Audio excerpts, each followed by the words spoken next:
तो स्कॉलरशिप 2025 मुलांचा 9 फेब्रुवारीला पेपर झाला, त्याच्यामध्ये किती जणांना आणि कुणाकुणाला शिष्यवृत्ती मिळणार आहे किंवा मिळू शकते, टोटल किती जागा शिष्यवृत्तीसाठी इयत्ता 5वीसाठी आहेत, 8वीसाठी आहेत, त्यासाठी शिष्यवृत्ती कोणकोणत्या जिल्ह्यासाठी कशा प्रकारची आहे, त्यावर गेल्या वर्षी जे काही लिस्टमध्ये आलेले विद्यार्थी आहेत प्रत्येक जिल्ह्यावाईज त्यांचं ते कोणकोणत्या विद्यार्थ्याचं काय मेरिट लागलं होतं आणि कट ऑफ काय असू शकतो, त्याचबरोबर क्रायटेरिया काय आहे, जर समजा त्या कट ऑफ मध्ये समजा विद्यार्थ्यांना सेम मार्क मिळाले तर त्यामध्ये काय क्रायटेरिया, सर्व गोष्टी आज आपण या व्हिडिओमध्ये बघणार आहोत. तर नक्की हा व्हिडिओ आपण शेअर करा ज्यांना याच्याबद्दल खरी गरज आहे. आणि आपले सैनिक school, metric school, Navodaya Vidyalaya या सगळ्यांची तयारी या युट्यूब माध्यमातून चालू असते. आपला प्रत्येक लाईव्ह क्लास हा आपल्या लाईव्ह सेक्शनच्या मध्ये जाऊन बघा, जे आम्ही लाईव्ह घेतो जे ऑनलाईन क्लास ते सर्व आपले युट्यूबला हे आहे आणि विद्यार्थी वर्ष आपली तयारी करत असतात ऑनलाईन लाईव्ह क्लास माध्यमातून. तर ही जी लिस्ट आपल्या समोर आहे ही इयत्ता 5वी 18 फेब्रुवारी 2024 त्याच्यामध्ये दिसते आपल्याला की प्रत्येक जिल्ह्यामधून जो लिस्ट मध्ये आलेला विद्यार्थी आहे, टॉपर विद्यार्थी आपल्याला या ठिकाणी दिसत आहेत. पुणे मधून समजा विद्यार्थी आलेला आहे 97% आहे. सोलापूर मधून हे आहे ग्रामीण विभाग राज्यस्तरीय गुणवत्ता यादी 18 फेब्रुवारी 2024. तर त्यासाठी आपल्याला प्रत्येक ह्याचा जो विद्यार्थी गुणवत्ता नाही का म्हणजे हायेस्ट विद्यार्थी आपण म्हणूया तो असा आहे. तर कट ऑफ बद्दल आपण बोलूया, कट ऑफ हा आपण सगळ्यात शेवटी सांगूया. पण याच्यामध्ये दिसते आपल्याला की ही जी लिस्ट आहे त्याच्यामध्ये प्रत्येक ह्याच्यामधून दिसतो आपल्याला की जो गुणवत्ता यादीमध्ये आलेले विद्यार्थी या लिस्टमध्ये दिसतात आपल्याला. तर आता महत्वाचा मुद्दा आहे की जर समजा आता जे काही कट ऑफ आहे तो कट ऑफ किती असू शकतो. पहिली गोष्ट सगळ्या कट ऑफ मध्ये येण्यासाठी साधारण बाबा 240च्या पुढे हे मार्क्स असणे आवश्यक आहे. 240च्या पुढे असं आपण धरून जाऊया, कारण पेपर बऱ्यापैकी सोपा होता. तर याच्यासाठी जर समजा आता हे कट ऑफ समजा आलेला आहे तो ह्या कट ऑफच्या इकडे तिकडे होऊ शकते नाही का मार्क, पण समजा हा जो कट ऑफ आलेला आहे तर टोटल महाराष्ट्रामध्ये किती विद्यार्थ्यांना शिष्यवृत्ती द्यायची हे फिक्स ठरलेले आहे. ते किती आहे हे पण पुढे बघूया. पण जर समजा असं काय झालं की समजा जे काही कट ऑफ ठरलेले आहे आणि त्या कट ऑफला बरेचसे विद्यार्थी असतील तर मग त्यातल्या कुठल्या विद्यार्थ्याला सिलेक्ट केलं जाणार स्कॉलरशिपसाठी, यासाठी काही क्रायटेरिया आहे. त्याच्यामध्ये जर समजा एकूण समान शेकडा गुण म्हणजे सगळे जे काही पर्सेंटेज आहेत ते जर त्यांचे समान असतील, परंतु तृतीय भाषा व बुद्धिमत्ता चाचणी पेपर क्रमांक 2 मध्ये ज्या विद्यार्थ्याला अधिक मार्क आहेत त्याला त्याच्यामध्ये सिलेक्शन केलं जाईल. पण जर समजा पेपर क्रमांक 2 मध्ये पण त्या विद्यार्थ्याला सेम मार्क असेल तर एकूण समान शेकडा गुण व पेपर क्रमांक 2 मध्येही जर समान शेकडा गुण मिळेल असल्यास वयाने मोठ्या असलेल्या परीक्षार्थी ज्याचे वय जास्त आहे त्याला प्राधान्य दिलं जाईल. सो वयाने जो जास्त आहे त्याला त्याच्यामध्ये प्राधान्य दिलं. जर समजा कट ऑफ त्यांचा सेम लागला तर त्यांना पहिल्यांदा पेपर क्रमांक 2 ला कम्पेअर केलं जाईल. ते जर सेम असेल तर मग वयाने जो विद्यार्थी मोठा आहे त्याला त्याच्यामध्ये प्राधान्य दिलं जाईल. अशा प्रकारचा हा क्रायटेरिया आहे. तर आपण बघूया की हा आहे इयत्ता 8वीसाठी टोटल महाराष्ट्रामधून किती जणांना स्कॉलरशिप मिळणार आहे. तर टोटल आकडा आपल्याला दिसू शकतो इथं की 16,588 जणांना स्कॉलरशिप इयत्ता 8वीसाठी दिली जाणार आहे. मग ह्यासाठी नक्की क्रायटेरिया काय आहे हे आपण बघूया की याच्यामध्ये स्कॉलरशिपचे वेगवेगळे प्रकार आहेत. मग त्याच्यामध्ये जिल्हानिहाय जर आपण प्रकार बघितले त्याच्यामध्ये स्कॉलरशिपचे प्रकार आहेत EJKEFGH असे आहेत आणि तालुकाने ABCD आहे. आता या कुठल्या निकषामध्ये आपण बसतो हे ते त्या कट ऑफ मार्कांवरती डिपेंड राहणार आहे. तो कट ऑफ आणि किती जणांना मिळणार हे तर फिक्स झालं 16,588. आता याच्यामध्ये शिष्यवृत्ती प्रकार जो आहे त्याच्यामध्ये 750 रुपये दर महिने, त्याला कसं 750 ही स्कॉलरशिप तिथं त्यांनी दर महिन्याची सांगितलेली आहे. त्याच्यामध्ये शिष्यवृत्तीचं नाव आहे राष्ट्रीय ग्रामीण हा क्रायटेरिया येतो. याच्यामध्ये लक्षात घ्या ह्याच्यामध्ये जे ग्रामीण मधले विद्यार्थी आहेत आणि जे त्याच्यामध्ये कट ऑफ मध्ये बसलेले आहेत अशा 340 विद्यार्थ्यांना ही स्कॉलरशिप दिली जाते. त्याचबरोबर दुसऱ्या स्कॉलरशिपचं नाव आहे जे स्कॉलरशिप समजा त्याचं शिष्यवृत्तीचं नाव येतं ग्रामीण सर्वसाधारण. त्याच्यामध्ये सुद्धा जे ग्रामीण मधली मुलं आहेत आणि त्याच्यामध्ये 6,650 म्हणजे तो कट ऑफ मध्ये पण बसला पाहिजे अशा 6,650 विद्यार्थ्यांना ही स्कॉलरशिप मिळणार आहे. त्याचबरोबर हा जो टाईप आहे त्याचं नाव आहे शहरी सर्वसाधारण.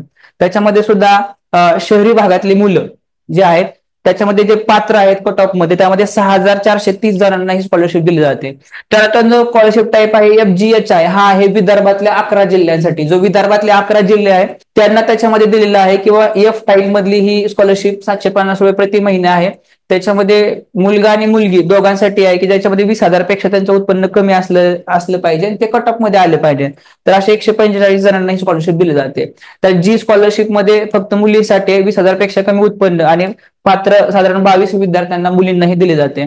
त्याचबरोबर H स्कॉलरशिप ही म्हणजे हे सर्व F2I जे आहे ते विदर्भातल्या जिल्ह्यांसाठी स्कॉलरशिप आहे. तो त्याचबरोबर H जे आहे ते मागासवर्गीय मुली आणि मुलगा आणि मुलगी त्याच्यामध्ये मग अनुसूचित जमाती, अनुसूचित जाती जमाती, विमुक्त जाती आणि भटक्या जमाती यासाठी आहे. त्याच्यामध्ये कट ऑफ मध्ये ते बसले पाहिजेत आणि 17 जणांनी ही दिली जाते. त्याचबरोबर आहे स्कॉलरशिप मागासवर्गीय मुली, त्याच्यामध्ये मुलीसाठीचे अनुसूचित जाती जमाती, विमुक्त जाती आणि भटक्या जमाती, तर त्याच्यामध्ये जर कट ऑफ मध्ये असेल तर अशा 14 जणांना दिले जाते. अशा प्रकारे हा टोटल क्रायटेरिया आहे. त्यानंतर जे एबीसीडी हा प्रकार आहे, हा तालुकानिहाय प्रकार आहे. त्याच्यामध्ये सर्व ग्रामीण, सर्वसाधारण, त्याच्यामध्ये हे फक्त ग्रामीण मधल्या मुलांना आहे. असे पात्र टोटल 1389 जणांनी दिले जाते. तर या 8साठी आपण बघतोय ग्रामीण अनुसूचित जाती, त्याच्यामध्ये 2 म्हणजे फक्त ग्रामीण मधलेच, त्याच्यामध्ये 434 जणांना मिळले जाते. त्यांना ग्रामीण भूमिहीन शेतमजुराचा पाल्य 20,000 पेक्षा कमी उत्पन्न फक्त ग्रामीण मधले, त्याच्यामध्ये 955 जणांनाही मिळते. आणि त्यावर ग्रामीण आदिवासी अनुसूचित जमाती फक्त ग्रामीण 192 जणांना मिळते.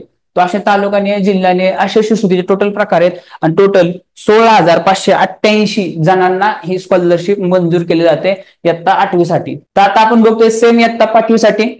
तर याच्यामध्ये सुद्धा EFGH IJK असे प्रकार आहेत. तर याच्यामध्ये सुद्धा आपल्याला दिसतंय की इयत्ता 5वी साठी टोटल 16,693 मुलांना ही स्कॉलरशिप मिळणार आहे. तो 16,693 विद्यार्थ्यांना मिळणार आहे असं आपण म्हणूया. की त्याच्यामध्ये ही स्कॉलरशिप दिसते 500 रुपये प्रति महिना अशा पद्धतीचे मिळत आहे. तर राष्ट्रीय ग्रामीण ह्या शिष्यवृत्तीमध्ये फक्त ग्रामीण मधल्या 340 मुलांना दिली जाते. त्यावर विदर्भातल्या 11 जिल्ह्यांसाठी ही FGH आहे. याच्यामध्ये दिसते आपल्याला EF मध्ये मुलगा आणि मुलगी दोघांसाठी ज्यांचं 20,000 पेक्षा उत्पन्न कमी आहे, त्याच्यामध्ये ते कट ऑफ मध्ये पण लागलेत आणि अशा 243 जणांना मिळते. जी स्कॉलरशिप जी आहे ती सर्वसाधारण मुलींसाठी आहे, 20,000 पेक्षा कमी उत्पन्न आणि ते कट ऑफ मध्ये बसले अशा 19 जणांना. त्याचबरोबर मागासवर्गीय मुलगा आणि मुलगी, त्याच्यामध्ये सर्व अनुसूचित जाती जमाती, विमुक्त जाती, भटक्या जमाती आणि त्याच्यामध्ये पात्र म्हणजे कट ऑफ मध्ये पण बसले असे 93 जणांना ही स्कॉलरशिप मिळते. त्याचबरोबर मागासवर्गीय मुलींसाठी आणि सर्व त्याच्यामध्ये जे कॅटेगरी सर्व मध्ये अनुसूचित जाती जमाती, विमुक्त जाती, भटक्या जमाती, त्याच्यामध्ये कट ऑफ मध्ये बसलेले असे 11 जण, असे हे जे आहे विदर्भातल्या 11 जिल्ह्यांसाठी आहे F to I. त्यानंतर परत J आणि K स्कॉलरशिप आहे ग्रामीण आणि शहरी. तो ग्रामीण सर्वसाधारण मध्ये फक्त ग्रामीण मधल्या मुलांना 8,124, त्याच्यामध्ये मुलगा मुलगी असं काही नाही, फक्त ग्रामीण यांच्यासाठी ही 8,124 विद्यार्थ्यांना ही स्कॉलरशिप मिळणार आहे. आणि शहरी सर्वसाधारण मध्ये, शहरीमध्ये जे पात्र आहेत कट ऑफ मध्ये 7,863 स्टुडंटला ही स्कॉलरशिप दिली जाणार आहे. तो अशा प्रकारे टोटल 16,693 विद्यार्थ्यांना स्कॉलरशिप दिली जाणार आहे. मग याच्यामध्ये जे कट ऑफ मध्ये बसणं आवश्यक आहे, कट ऑफ जर आपण पाहिलं की पेपर तर सोपा होता, पण आपण समजून घ्या की 240च्या आसपास किंवा तिथं स्कॉलरशिपचा कट ऑफ आहे तो लागू शकतो. तर गेल्या वर्षी आपला जो विद्यार्थी आहे, असे बरेचसे विद्यार्थी आपले गेल्या वर्षी जे सैनिक स्कूलला त्यांचं सिलेक्शन झालं होतं, त्यांना स्कॉलरशिप मिळाली होती. त्याच्यामध्ये जस्ट मागाशी आपली चर्चा झाली, त्याच्यामुळं जो काही आपल्याला माहिती आली त्यामध्ये स्वरूप लगड हा गेल्या वर्षी सैनिक स्कूल सातारा याला सिलेक्शन झाले. स्वरूप लगडचं पूर्ण ऑनलाईन माध्यमातून त्यांनी तयार केली होती. त्याचा एक व्हिडिओ पण आहे आपल्या युट्यूब चॅनलला, यावर्षी ऑनलाईन मधून. तर त्यावर्षी त्याला CBSE या माध्यमातून त्याला स्कॉलरशिप मिळालेली आहे. सैनिक स्कूल सातारा या स्कूलमध्ये सध्याही तो त्याच्या टॉप मध्ये प्रत्येक एक्झाम मध्ये टॉप करत आहे. आणि आता स्कॉलरशिप त्याला गेल्या वर्षी मिळाली होती. त्या स्कॉलरशिप त्यांनी लेट घेतली, जिल्हाधिकाऱ्यांच्या हस्ते त्याला स्कॉलरशिप मिळाली होती. CBSE मधून जे मुलं असतात त्यांना स्कॉलरशिप मध्ये जे काही मनी आहे, पैसे तो नाही दिले जात, पण त्यांना फक्त मेडल आणि त्यांचं सर्टिफिकेट त्यांना दिलं जातं CBSEच्या मुलांना. आणि स्टेट बोर्डचे जे विद्यार्थी त्यांना स्कॉलरशिप जी अमाऊंट आहे ती पण मिळते. तर ही जी दिसते आपल्याला CBSEची लिस्ट याच्यामध्ये आहे, त्याच्यामध्ये स्वरूप लगड इथं दिसतं आपल्याला, स्वरूप अण्णा लगड या ठिकाणी दिसते 90% लिस्ट मध्ये त्याचं नाव आलेलं होतं. तो अशा प्रकारे आजचा हा व्हिडिओ आपल्याला कसा वाटला नक्की शेअर करा, कमेंट करा.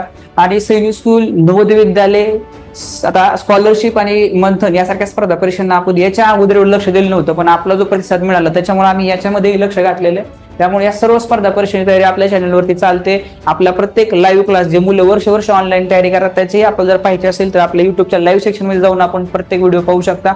आजचा व्हिडिओ आपल्याला कसा वाटला नक्की आपण शेअर करा. आणि बाकी अजून पुढच्या अपडेटसाठी आपण नक्की आपण त्यामध्ये अपडेट राहा. जय हिंद, जय महाराष्ट्र.